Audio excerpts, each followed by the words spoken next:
For Crema Media in Johannesburg, I'm Sane Lamini, psychologist and author. Malose Langa joins me to discuss his book titled Becoming Man. This book graphically documents what it means to be a young Black man in contemporary South Africa. Can you tell us how the idea of turning your research paper into a book focusing on the adolescent young man came about? There's a long story to this book, and I started working at one of the correctional centers, which normally are called like prisons. It was a juvenile section where I was working with young men who were incarcerated, and I started talking to them, and all of them said, "Look, we are here because of the pressures of what it meant to be a young man." And that question remained with me to say, is it really possible to be a young man and not end up in prison? And then I went to one of the townships, which is Alexandra, and then met a group of young boys. They were between the age of 13 and 15, like at that time, fairly young, and then gave them disposable cameras. That was in 2007. And the only thing that I had, obviously, it was very rare to find young people with phones that had cameras. So with the disposable camera, you can only take 27 pictures, and the instruction was very simple. What does it mean to be a young man in a new sort of like South Africa? And then these young boys went different ways, and they started taking pictures, and then I met with them, and then we started talking about their pictures. And in talking to them about their pictures, a lot was said about what it meant, to be a young boy growing up in the township. I then asked them to choose the best 5 photos that clearly describe who you are, and then we're going to meet with other boys in a group. And then when we met in a group with other boys, what was very interesting, what they had shared individually, and this was part of the plan, was like, okay, I'll do individual interview, do a group interview, and then that becomes the end of my research project. And when I brought them into a group, their stories about the photos then changed. And that disturbed me a bit. And then I went back, and when I went back to ask them to say, but in your individual interview, this is what you said, in the group, this is what you said, I no longer know what story to tell about this photo. And then it's where they started saying more, to say, look, being a boy, it's hard. You always need to perform, and you need to perform. And from there, I started talking to them individually from 2007 till 2020, and some I'm still in contact with them. So they're no longer like young boys. Some have children, some are in prison, some died along the way. So that is the story of the whole sort of book. And this subject, if I may say, has been kind of neglected for many years, because most books that we have are on how women should behave. I'm fascinated with the fact that you opted to focus on the boys growing up in one of the poorest townships. Alex, tell us about that. Obviously, in this correctional center, when I was working there was a section known as Gomora. And Gomora obviously is a nickname that is used for Alex. And it was like, if you go to this section of prison, you'll find a lot of young men from Alex. And then obviously there's also something where young boys from townships such as Alex are associated with violent behaviors. So one aim was to go and check if whether all young boys that grow up in this township, they subscribe, to this notion of what it means to be a township boy. And in terms of gender, what you see at the end is that obviously spaces need to be created for young boys to talk about the complexities and the tensions and the emotional difficulties that they encounter in negotiating what it means to be a young person. So obviously I sort of agree, because in the conversation, some of the boys at the time, they spoke about the Cell C campaign. bring a girl child, to work, and they were quite critical of it, to say we are further getting marginalized and marginalized and marginalized. Can you be able to tell us a bit about their backgrounds?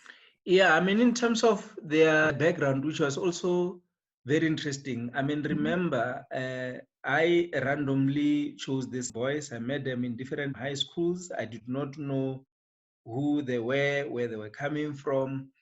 And what was interesting, the first interview, when I look at their pictures, they had cars, they had pictures of girls, they had pictures of them smoking, playing soccer, and movies. None of them, interestingly, had a picture of their fathers. And in the first interview, none of them spoke about their fathers. In the second interview in the group, none of them spoke about their fathers. But later, when I started following them, they started talking about family dynamics, and the majority of them grew up without fathers. And for them, that was the most painful experience. And all of them were saying, look, when I grow up, I want to be like a different man and be like a good father. And of course they had siblings, and obviously some, though they had siblings in Alex, I mean, you find that you sharing one room, and then their brothers will be living in other parts of Alex, and obviously there are no uncles, there are no aunts. It is you and your mother and your siblings, and obviously, I mean, you need to share sort of that sort of small space. But at the end, all of them were quite invested in doing well, at school. And obviously, when you read the book, it disrupts everything that you know about boys in the township, and where all of them were doing extremely well at school. And for them, it was like, look, this is the only way out of poverty. And what was very clear, some, though I gave them 2 weeks, to say you only have 2 weeks to take the pictures. And when I went back, they're like, no, I've not yet got a picture of my dream house. And they all went in the nearby, I guess, like Santon and many other places. And they had pictures of big houses. And I remember this boy said, look, this is my dream house. This is the house that I wish to own. And as I speak with you right now, remember they were young at that time. And now, as a young man, there is one who's owning a very big house somewhere in the south. I go and visit him, and it's like this was not just like a fantasy. It is a dream that has come true. And all of them, I mean, there's another boy in the book. When you read it, I remember saying, I want to be a hairdresser. And obviously I was taken aback of him wanting to be a hairdresser. Read his story in the book. He's a well-known hairdresser as we speak for Mrs. South Africa, and there's a Mercedes-Benz fashion show. He's a hairstylist, I mean, for some of those programs. And for him, again, it's like, look, the dream has sort of come true. But how does it feel for you? Because in a way, you contributed to their dreams. Look, I mean, if you read the book, I mean, there's a section where I also talk about myself, and obviously I was coming from Wits University, and at that time I kept on asking them, to say, if these interviews were done by a female, would you have been free? And all of them are saying, definitely no. You had become a brother that we have never had. And there is one boy who is now in prison, and I continue to visit him in prison. And I remember him calling me one day and saying, my brother has been shot dead. And he was crying over the phone. And because he had two brothers, and I said, which one? And he said, the one that I said, he's my best sort of father. And in his interview, he kept on saying, obviously, yes, I don't have a father, but I have two fathers, and you're a third father in a way. And I see my two brothers as my father. And for him to have made that reference, it was quite interesting, because initially, of course, I was a stranger. Even some, after failing or passing their matric, they called me, to say, I got my matric results, and some now they have children. Once they've given birth, they will call me. There's another one. If COVID had not happened, I would have gone to a wedding. He's getting married. So obviously, I mean, it has gone beyond them being research participants, me being like a researcher. Do you think that young men now from privileged backgrounds would also benefit should they read the book, given the fact that the study was conducted from the men coming from disadvantaged backgrounds? Look, I mean, obviously the book was launched last year in June, and it was distributed widely.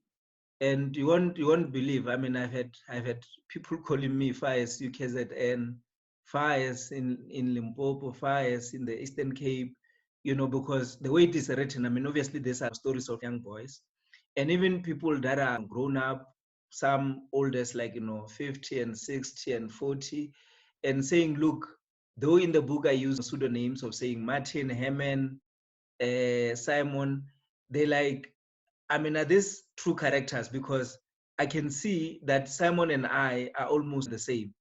And the book reminds me of my school days. And I can relate with this, character. 2 weeks ago, I mean, I had to go back to, like I said, there's one who's in prison.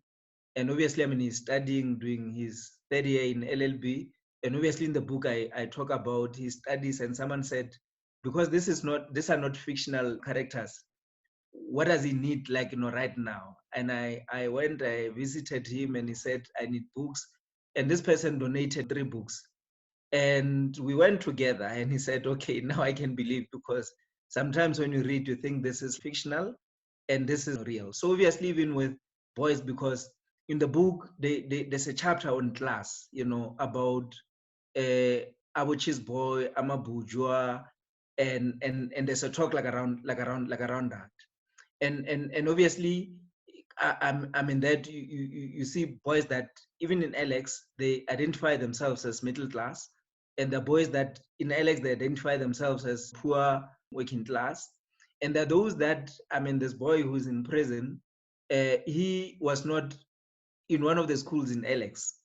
He was going to one of the former Model C schools, and there's a section where they talk about fashion, to say, what is it that you wear? And do you wear baggy jeans? And what music do you listen to? Do you listen to R&B, or do you listen to hip hop, or do you listen to kwaito, or do you listen to house music? So there's that sort of contestation, and even the issue of accent was discussed quite extensively in the book. I guess people across different classes can relate with the book. But now, how about us as women, parents? Would we also benefit from this book? Definitely. There's a chapter on absent fathers, present mothers. And that chapter, it talks about, because all these boys said, look, we are who we are because of our mothers. Our mothers played a significant role. So when you read that chapter, it demystifies, this view that children need fathers. And if they don't have fathers in their lives, they're going to be nothing. So when you read this book, is that many of them did not have fathers in their personal lives. But when you look at them now, in fact, they've become better men. I'm not saying men must be absent, but in a way, there's always this idealization of fatherhood, to say fathers need to be present. And it makes women to be very anxious. I mean, where some end up even staying in abusive relationships, because there's always this fear to say, if I leave my partner, I leave my husband, my children, and especially if it's a boy child, is going to grow without a father, and then this child is going to be nothing. And if that happens, I'll never forgive myself. So obviously the book challenges that view to say Black women need to be celebrated. They play a significant role in raising boy children in the absence of their fathers. And I think that's what we also need to put out there, to say women are playing, especially Black women, are playing an important role in raising boy children. I must say it was also interesting in the book when I read about Leslie and Tato, who were disappointed after meeting their fathers because they had this idea of how their fathers should be, but then we'll just leave it to the viewers to read the book to find out more. But tell us, Mr. Langa, would you suggest the interventions in the book to support and assist these boys, especially in reducing high-risk behaviors? What are some of these interventions? I mean, what you see in the book is that this stereotype or this dominant view that boys do not cry, I can say with confidence it's a myth. That boys are strong, based on this book, I can say it's a myth. It's a facade that boys wear. And once you make time, so obviously what I recommend is that we need to create safe spaces that are non-judgmental, which can allow boys to be humans. And if they are humans, they'll be humans. The humans cry, humans show feelings, humans show emotions. But the way boys are socialized, they are simply turned into zombies. Because the boyhood code, it says to a boy, you must be strong, you must be tough. It says to them, stop being like a human.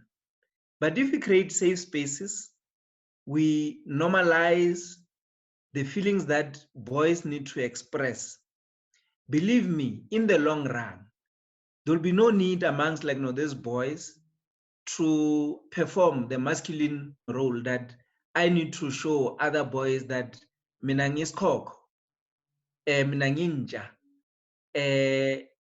mina I can do this and I can do this and I can do this. There'll be no need for them to perform like they performed in the second interview.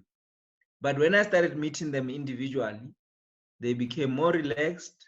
They started being human.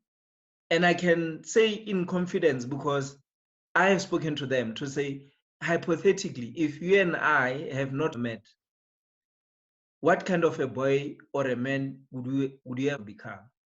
And all of them, they're saying, look, those conversations, though at the beginning were very playful, we just thought, look, we'll take the best pictures of this and this and this, but they've given us an opportunity to be who you are. Even with the boy in prison, he's going back, he reflects on those moments. And many of them still make reference to say, look, if these spaces could be created for many other boys, maybe South Africa will be a different country where I guess even the question of gender-based violence will be spoken differently. And lastly, Mr. Langa, what other messages or life lessons will readers get from your book? I mean, I think the key message is that change takes time. Mm-hmm. Because since this book was published, I've been to so many conversations. And when I say change takes time, I mean, I've been with these boys over a period of almost 12 years. And look, if we really want to deal with social ills, including violence and gender-based violence, we must not expect magics that we then go and obviously, yes, we need to march when things happen, but a lot of work needs to happen beyond the marches. And if we only march, and after marching, we sit on our laurels and we wait for another incident of another killing, and then we go back to the street, believe me, the cycle will just continue unabated. We need to be very clear to say, what is the target? Obviously, we have research evidence that shows that men perpetrate violence and women are victims of men's violence, okay?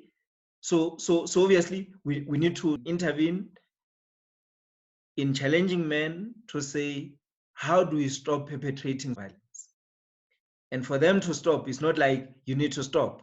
You know, there's a lot that needs to happen. So in brief is that, look, change takes time, and we need to invest even the resources in making that change possible. That was Malose Langa in conversation with Polity about his book titled Becoming Man.